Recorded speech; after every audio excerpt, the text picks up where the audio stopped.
নোয়াখালীতে ২০২৪ সালের ভয়াবহ বন্যার ক্ষতি কাটিয়ে ঘুরে দাঁড়াচ্ছেন অনেকেই।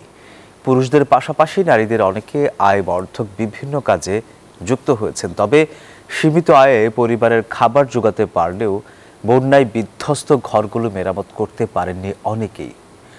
আর তাই ক্ষতিগ্রস্ত এলাকার বাসিন্দারা সরকারি বেসরকারিভাবে গৃহ নির্মাণ সহায়তার দাবি জানিয়েছেন। আকবর হোসেন সোহাগের তথ্যচিত্রে ডেস্ক রিপোর্ট। ২০২৪ সালের ভয়াবহ বন্যার ধকল কাটিয়ে ঘুরে দাঁড়ানোর চেষ্টা করছেন নোয়াখালী সদর উপজেলার বিভিন্ন গ্রামের ক্ষতিগ্রস্ত মানুষ। বন্যায় পথঘাট, ফসলি জমি, পুকুর, টিউবওয়েল পানিতে ডুবে যায়। ক্ষতিগ্রস্ত হয় ৯০% মানুষ। বান্ডেল থাকলে প্রতি সেনমানিতে টাকা বাঁচবে। বিকাশ সেনমানি বান্ডেল কিনে জিতুন প্রতি লেনদেনে। নিরুপায় হয়ে অনেকে ওঠেন আশ্রয় কেন্দ্রে। বাড়ি ফিরে দেখেন ঘরে নেই খাবার, জমিতে নেই ফসল।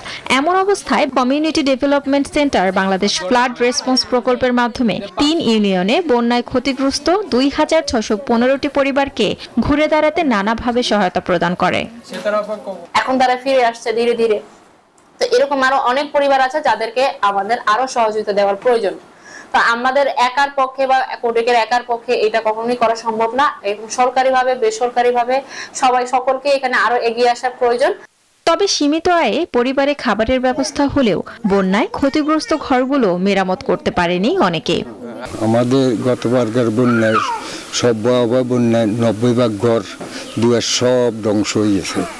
তারপর আমরা কোনো রকম এখন কোর্ট কোম্পানির কিছু পাই। টাকা পাওয়ার পরে আমি ঈদের আগে কাপড় তুলছিলাম, নতুন কাপড় চোপড় তুলি, ইনশাল্লাহ ভালোই আছি এখন। কিছু টাকা দিল, টাকা দিয়ে কিছু হাঁস মুরগি কিনলাম, কিছু ছেলে মেয়ের কাপড় চোপড় কিনলাম। অসংখ্য লোক এখনো খবর অনটন আছে। এই পরিপ্রেক্ষিতে যদি সরকার আমাদেরকে কিছু সহযোগিতা করে বা দেয় তাহলে আমরা কিছু উপকৃত হইলাম। সরকারি বেসরকারি নানা উদ্যোগের ফলে ক্ষতিগ্রস্তরা অনেকেই ঘুরে দাঁড়াচ্ছেন বলে জানান উপজেলা নির্বাহী কর্মকর্তা। আমরা দেখেছি যে তাদের বিভিন্ন অবকাঠামোগত বিষয়ে উন্নয়নের সহায়তা ছাড়াও নগদত্ব সহায়তা এবং গ্রামীণ মহিলাদেরকে নানানভাবে প্রশিক্ষণের মাধ্যমে তাদেরকে বন্যা পরবর্তী সময়ে কি কি পদক্ষেপ নিতে হবে সেই বিষয়ে তারা অবগত করেছেন। জেলা ত্রাণ ও পুনর্বাসন অফিসের তথ্য অনুযায়ী নোয়াখালীতে ২০২৪ সালের বন্যায় ১,২৮,৩০০টি ঘর ক্ষতিগ্রস্ত হয়েছে। Desk report, news 24।